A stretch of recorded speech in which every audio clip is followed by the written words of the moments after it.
La mesa de hoy, martes 3 de mayo del año 2016, es mesa de análisis político. ¿Quiénes están con nosotros? Fernanda Boidi, buen día. Buenos días. Daniel Chaschetti, ¿qué tal? Muy buenos días. Daniel Buquet, ¿cómo te va? ¿Qué tal? Muy bien, buen día para todos. Y Federico Irazábal. Buen día para todos. Vamos al primero de nuestros temas. El domingo de noche, después del acto en la Plaza Mártires de Chicago, se emitieron 2 cadenas nacionales de radio y televisión con motivo del Día de los Trabajadores. En la primera, el PIT-CNT aprovechó para marcar el posicionamiento político de la central. Concretamente, se indicó que el país se encuentra en una encrucijada entre 2 proyectos que están enfrentados y se aseguró que si no se avanza en los cambios implementados hasta ahora por los gobiernos de Frente Amplio, hay riesgo de que ocurra una regresión conservadora. En la segunda cadena, que fue más larga, estuvo en los 35 minutos, el ministro de Trabajo, Ernesto Murro, optó por hacer un balance de lo que se ha hecho en su cartera desde que se inició esta administración, para lo cual incluso se dio paso a testimonios de trabajadores y empresarios. Murro no se refirió específicamente a los reclamos del PIT-CNT, pero sí admitió que al gobierno le duelen los 28.000 puestos de trabajo que se perdieron en 2015. ¿Cómo observaron este cruce de cadenas? Si es que fue cruce, no sé cómo calificarlo. ¿Quién empieza? Yo a veces pienso que el sistema político uruguayo no puede más de tan previsible que es, ¿no? Porque es como que cualquiera podría haber anticipado los contenidos que tuvieron ambas cadenas. O sea, en realidad es como que los actores políticos hacen lo que deben hacer, ¿no? El PIT-CNT se queja, empuja, defiende el salario real, me parece que está haciendo un sindicalismo correcto. Es lo que cualquier dirigente sindical razonable debe hacerlo. Primero defender la fuente de trabajo y el salario. Y me parece que el contenido del mensaje del PIT-CNT iba en esa línea. El gobierno también, o sea, la exposición de Murro fue correcta. Yo tengo matices contigo, y a ver, los tiro para conversar. Yo no sé si era de esperar, por ejemplo, que el PIT-CNT hiciera un planteo tan ideológico, porque esos 10 minutos son de una enorme densidad ideológica a partir justamente de los 50 años que se están cumpliendo de la fundación de la CNT. Fue muy amplio en lo temático, además. Sí. Fue como muy abierto. Trascendió, no por primera vez, el ámbito del mundo del trabajo, ¿no? Se ocupó de temas como el medio ambiente, se ocupó de temas como los delitos vinculados a los feminicidios, habló del tema de Brasil, que era ineludible, pero también hubo algunas omisiones, ¿no? No se habló tanto o tanto como otras veces de regulación del mercado laboral, ahora que tenemos el tema de la discusión de Uber en puerta, es decir, como que hubo algunos aspectos que obviamente por cuestiones de tiempo se desatendieron. Pero además la modalidad elegida por el PIT-CNT con 3 oradores principales también le da como una especie de yo no sé si los oyentes lo vieron, no sé si lo tienen presente. Estamos hablando de un producto que duró unos 10 minutos, 11 minutos, que fue una especie de audiovisual porque se caracterizó por, el fondo musical de la Internacional, con la Internacional interpretada en piano, de manera suave, de fondo. Mucha imagen, mucho trabajo de imágenes, tanto de fotografías como de videos. Una voz femenina que era la que iba leyendo lo que podríamos llamar la proclama, el texto principal, y luego se intercalaban a algunos dirigentes que leían una parte de ese mismo texto, pero era todo un único texto en rigor, ¿no? Esa era la forma elegida por el PIT-CNT, justo en el día en que además estaba estrenando canal de televisión propio, ¿no?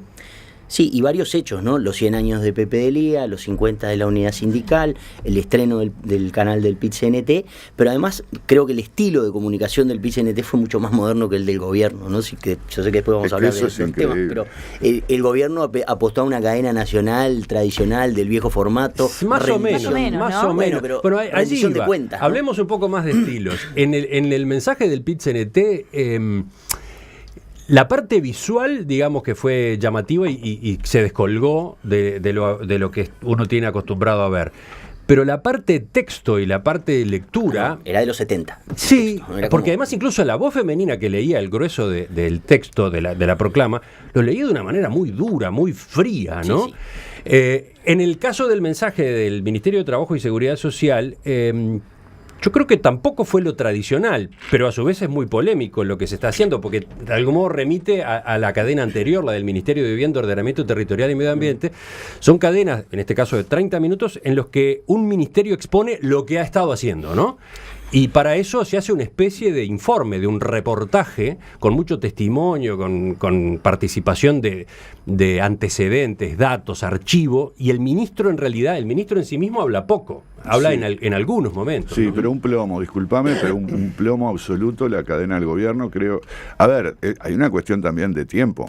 Más allá del formato, 10 minutos son más tolerables. Estamos hablando de una cadena nacional de televisión. Entonces estamos hablando de una audiencia, bueno, una audiencia...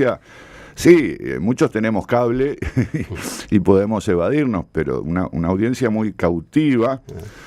Estamos hablando Y yo- de 10 del PIT-CNT y 35 del Poder Ejecutivo, ¿no? 35 de un informe que era para un seminario acá en el Radisson, ponele, ¿entendés? Es cierto, había intervenciones del ministro, de otros de protagonistas, pero bueno, miles y miles de datos y gráficos y información imposible de digerir, incluso para alguien interesado en Perdóname un apunte, Daniel. Vázquez, en ocasión del 1 de marzo pasado, habló 27 minutos. Y acá mismo dijimos que había sido una locución larga, extensa. 35 minutos para un informe del Ministerio de Trabajo con ocasión del 1 de mayo. Bueno, pero es diferente. En este caso hay un cambio, si se quiere, a desacartonar un poco la conferencia. Sí. Porque no era exclusivamente Murro hablando. Está bien. Pero un mensaje comparto con de Daniel, 35 minutos es demasiado tiempo para un mensaje masivo. Pero además la cantidad de datos incluidos en ese periodo, porque por más que vos no pongas a Murro hablando 35 minutos y pongas gráficos más o menos bonitos, es un dato atrás del otro. Es muy difícil de digerir y yo creo que desde el punto de vista del objetivo a comunicar, logra muy poco. Tal vez la idea de, bueno, mirá la cantidad de cosas que hicieron. Algo Claro. así, porque... Esa es la Sí, idea. yo creo que Es el la idea. espíritu, incluso esto de aportar evidencia, si se quiere, y de desideologizar el relato en algún sentido, me parece que es un argumento interesante. Creo que no lo lograron, si ese era el objetivo, pero es un avance en ese sentido, en un contexto en el cual las cadenas tradicionales seguramente llegan cada vez a menos y menos gente. Igual Y las que al llegan, mediodía hubo una especie de crítica de Daniel Liberio creo que es el dirigente del Zunca, que se quejó de las grafiquitas y los datitos de los tecnócratas y economistas. En ese caso del fue una crítica ministerio. dirigida a los economistas Del Ministerio de Economía, del pero en Ministerio de definitiva Economía. fue una crítica también a ese estilo, ¿no? De apabullar con información, con datos, con gráficas que a los trabajadores no les transmite nada y no les dice nada, y al final, No, pero horas después, el gobierno se manda un pero no informe. tiene nada que ver cuando vos le querés comunicar a un grupo de dirigentes entendidos, que estudian los temas, información donde creo que lo que corresponde es, bueno, miremos los datos.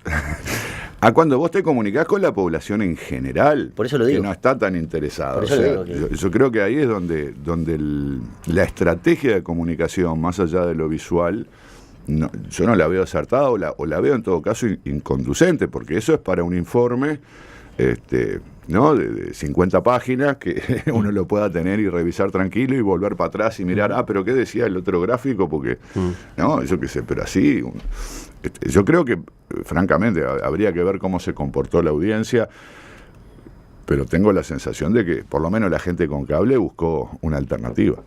Yo voy a volver a los contenidos, porque Dale. me parece que el tema 2 se pasó, que era analizar la forma, se nos transformó Sí, en el tema 1. íbamos a charlar también en esta mesa a propósito del instrumento, ¿no? De esto de las cadenas, pero dale, Daniel. Yo quiero hablar de los contenidos, porque, a ver, a mí me parece que arranqué diciendo que ninguna de las dos cadenas me habían generado novedad, porque, por un lado, los dirigentes sindicales le hablan a un determinado público, y esa tal vez sea la explicación sobre la carga ideológica que te llamó la atención. O sea, dentro del movimiento sindical hay distintas corrientes, hay diferentes presiones. La línea final del movimiento sindical es el resultado de una serie de choques, cruces, discusiones, debates, correlaciones de fuerza. Y me parece como que bueno, que el público al que le hablaba la cadena del PIT-CNT no era el público en general, sino es un público que está vinculado al sindicalismo, que tiene algún tipo de actividad y que espera escuchar una dirigencia que diga ese tipo de cosas. Por otra parte, no hay que olvidar que nuestro sindicalismo siempre ha tenido un enclave sujeto a 4 o 5 grandes postulados que estuvieron allí presentes, ¿no? O sea, un movimiento sindical independiente, un movimiento sindical que tiene un programa para el país. Son como, digamos, materias autoimpuestas de la dirigencia del PIT-CNT y que en la cadena se vieron. Respecto al gobierno, el gobierno le habla a un público en general, a la ciudadanía en general, y el mayor objetivo del gobierno en este tipo de cadenas es mostrar de que están trabajando, ¿no? O sea, que se están rompiendo el lomo para resolver los problemas que tiene la población, y por eso me parece que es la andanada de datos. Y yo creo que si pasamos raya, a mí me quedó la sensación de que los dos están cumpliendo con sus objetivos, ¿no? Me parece que el gobierno deja esa sensación. En particular la locución de Murro a mí me pareció interesante, sólida, porque no me dio la impresión de un ministro autista que viva en un mundo ajeno al de la población. Reconoció los problemas que tiene hoy el país, y bueno, tal vez pueda ser un poco optimista en cómo piensa el futuro inmediato, pero bueno, en general me pareció razonable, ¿no? ¿Fernanda? Sí, yo comparto lo que dice Daniel, y me parece que sobre todo en el contexto de la región, que la política uruguaya sea predecible, me parece más bien algo bueno. Sí. Lo que pasa es que para los analistas es... Sí, claro, ya sabes lo que viene. Podés escribir el análisis antes de que suceda el evento. Pero Mirás Argentina y Brasil, donde, bueno, hay bombas todos los días y... Sí, más entretenidos están, digamos, no sé si por las razones correctas. Pensando un poco también en línea de lo que decía Daniel, la locución de Murro me pareció como muy, muy medida, y sí, obviamente desde el gobierno se muestra lo que se ha hecho, pero no se deja de mostrar la preocupación. Cuando hablaba, bueno, de los casi 30.000 puestos de trabajo que se perdieron el último año, ¿no? Y pensaba además en los riesgos que eso pone, por supuesto, para los sectores más vulnerables, que son los trabajadores, pero también para las empresas.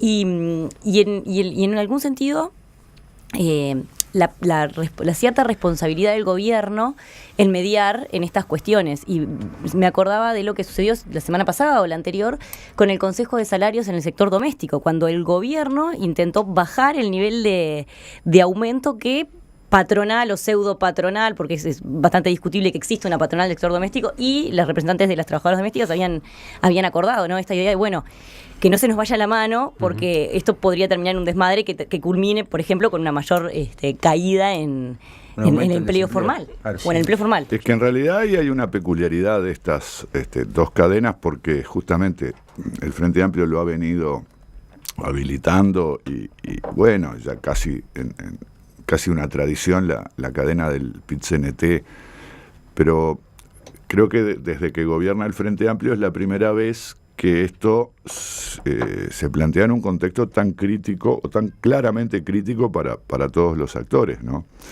Donde justamente además existe el problema entre las dos grandes reivindicaciones del movimiento sindical, que es los puestos de trabajo y los salarios, ¿no?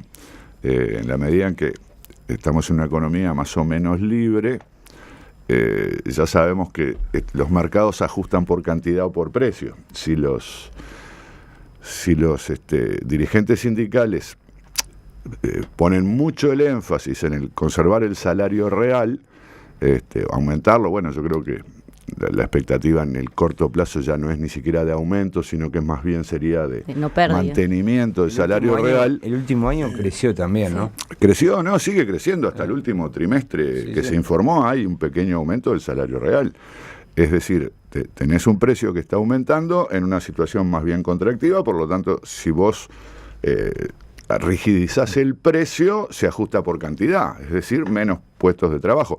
Está claro que los sindicatos también están afines a estas fórmulas flexibles para evitar despidos, reducciones de jornadas más generalizadas, en lugar de echar a algunos, reducir a todos, conservar los puestos de trabajo. Como que son dos planteos, ¿no? Por ejemplo, en cuanto a la negociación salarial, lo recalcaban en la entrevista ayer Marcelo Abdala y Fernando Pereira. La posición del PIT-CNT es que hay que modificar las pautas que el Poder Ejecutivo ha impulsado, porque esas pautas van a llevar al deterioro del salario real. Y lo que pretende la central es que por lo menos se mantenga el salario, que no se pierda. Y en eso van a ser muy insistentes. De todos modos, también dicen que en algunos sectores, en algunos rubros, por ejemplo de la industria, están abiertos a considerar fórmulas de esas que tú estabas manejando, ¿no? De reducción de la semana laboral, para que no se pierdan puestos de trabajo. Y cubrir con un subsidio las horas, subsidios a la capacitación, las Podría horas perdidas, implementarse etcétera. Eventualmente para las horas esas que se deja de trabajar, INEFOP, ¿no? Cursos de actualización, de reciclaje. Si la situación económica variara más o menos rápidamente, el escenario no es tan complejo. Se puede aplicar algunas fórmulas, algunos acuerdos. El problema es, vos fíjate que para peor estamos en el medio de las consecuencias más o menos catastróficas del tornado y las inundaciones. Entonces, ahí no me queda tan claro cómo afecta el escenario, ¿no? Pero el PIT-CNT, sobre todo, porque yo creo que el gobierno no tiene este problema, está sometido a una tensión muy fuerte, que es la de tener un gobierno amigo. Eso es lo que valora el PIT-CNT ya desde hace mucho tiempo. Es independiente o autónomo respecto del gobierno, pero no es indiferente, lo han dicho muchas veces. La valoración es que el gobierno del Frente Amplio es mejor que los de los otros dos partidos que han gobernado, al menos. Y por otro lado, ellos van a tener siempre mayor presión cuando en los distintos sindicatos haya pérdida de puestos de trabajo, intentos de disminuciones de los salarios reales. Entonces el PIT-CNT va a estar en una situación muy delicada y bueno, yo creo que lo ha venido manejando. Por ejemplo, el acto alternativo que hubo el domingo no fue un acto con más concurrencia que de costumbre, ¿no? Donde se le presentaron verdaderos desafíos, pero está en un momento realmente difícil para mantener los equilibrios. Bueno, me parece que a la larga el movimiento sindical va a tener que optar por mantener la fuente de empleo y aceptar la política salarial del gobierno, a la larga, digo, ¿no? Yo escuché ayer la entrevista a Marcelo Abdala y a Pereira y me parece que discursivamente están planteando algo que es imposible, que es seguir aumentando el salario y mantener las fuentes de empleo. Ellos se recalcan que no necesariamente aumentar el salario, pero sí evitar que pierda valor el salario. Si tenemos un escenario, como pronostican algunos economistas, de 3 o 4 o 5 años de estancamiento, el escenario va a ser cada vez más duro y más difícil, ¿no? Y por tanto me da la impresión como que que el PIT-CNT debería ser el primero en saberse en el mismo barco que el gobierno. En general todos los uruguayos, y deberíamos aceptar, ¿no? De que vienen tiempos difíciles y que en ese sentido hay que hacer algún tipo de sacrificio, ¿no? Bueno, es que eso es lo que me parece que el ciudadano medio, algunos miembros del afiliados al movimiento sindical, pero sobre todo los que no están afiliados, ven muchas veces en lo que es la comunicación de la central sindical, una especie de tosudez, por puro gusto, en algún sentido, como una falta de reconocimiento de lo que pasa en el resto del mundo, ¿no? Falta esa cosa como del reclamo totalmente inflexible, ¿no? Bueno, ¿y qué pasa con el resto? Y que me parece que en algún sentido también va como en detrimento de la imagen del movimiento sindical. Y si eso se suma a algunas medidas de toda la gremial o de algunos sectores, estoy pensando, por ejemplo, en los paros en la industria del gas la semana pasada, esa cosa que no creo que contribuya a levantar la imagen del PIT-CNT entre el común de los ciudadanos, más bien todo lo contrario, ¿no? Yo rescato una cosa así del mensaje del gobierno, que no es la primera vez que pasa también, es la apelación de Murro aparte a generar una cultura del trabajo y a valorizar la cultura del trabajo, ¿no? Que es una cuestión que Richard Reed ha manejado muchas veces y que le ha costado serias discusiones con sus compañeros del movimiento sindical.